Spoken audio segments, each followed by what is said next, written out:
These may sound like just numbers, I'm a 55-plus gallon donor. I've just reached 88 gallons. 144 gallons. but those figures are gallons of blood that have saved thousands of lives. You know, helping another person, that's one of the best experiences you can have in life.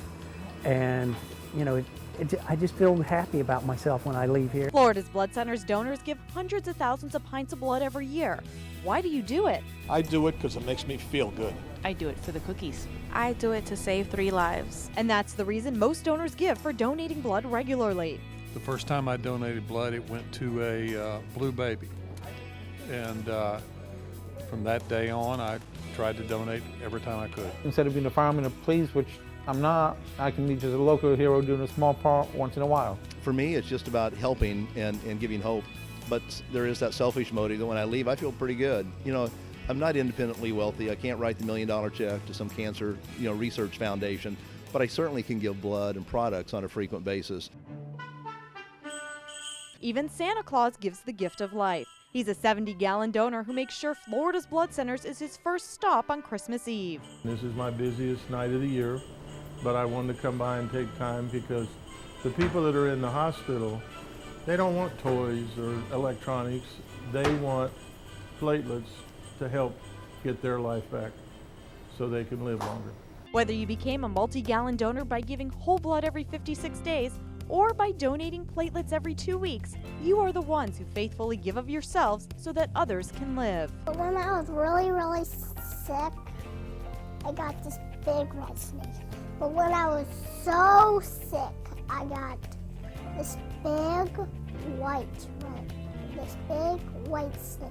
Those snakes were blood and platelets from donors like you. When you have a child that if she falls, she could bleed out and die, you know, it's a pretty special thing that somebody gave their time and their blood or platelets to save her life. Many of our multi-gallon donors start off by giving whole blood, and then something changes.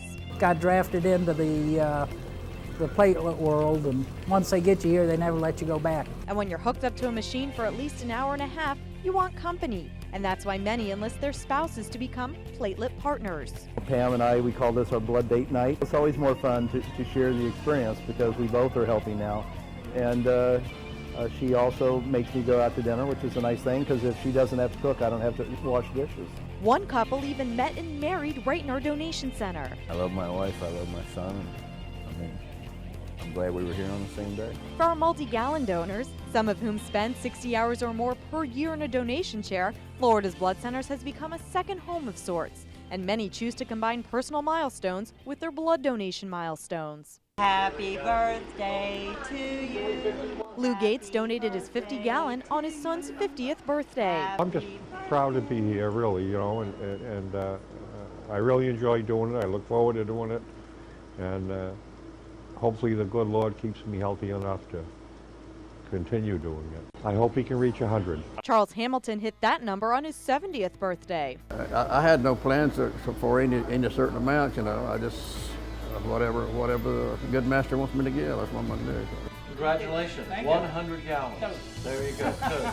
Only 16 donors at Florida's Blood Centers are in the elite 100-gallon club. And for the ones who make it here, it's a momentous occasion. I've been looking forward to it for probably the last 8 to 10 years. How do you feel, Dwayne? Pretty good. We stacked up 20 5-gallon buckets of paint to visually show you what 100 gallons would look like. Never realized it that much until you actually look at it. You start thinking that's almost 2 55-gallon drums. That's a lot. Because if we just give that little bit, just don't seem like much to us. And see it all out there, just realize just how much it is. You know, we're here on earth to help others, and that's the beginning and the end of our real work. So I'm just doing what the good Lord, He's blessed me with good veins. So I'm just doing my job. That sentiment is shared by many, and when it comes time to hang up the squeeze ball, it can leave a huge hole in their heart. And after giving 120 gallons, what went through your mind when the doctors told you that you couldn't give blood anymore? I cried. It's a heartbreaker. Because you feel like you, at least somewhere along the line you've helped somebody. I don't know what to do with my Tuesday afternoons now. It's multi-gallon donors like Jacqueline and Bonnie that have inspired others to give the gift of life. When you see what this 20-month-old girl's been through in 5 weeks, you know, hundreds of needle pricks and hundreds of multiple surgeries, and you know, you realize that it takes 30 minutes, you know, of your day, and you really do have a chance to save someone's life. Our multi-gallon donors have saved hundreds of thousands of lives, and for that, I would like to say thank you to the call. Without them, I wouldn't be here, so thank you. I just want to say thank you for helping save my grandfather's life. You've made my prison of cancer a little easier. I would love to say thanks for doing that for me. They're just donating and they're like, okay, I'm going to save a person's life. They never even met that person. So it's like, I'm going to save them. I don't even know who they are. They deserve their life. So I'm proud of those people and I'm glad they're donating.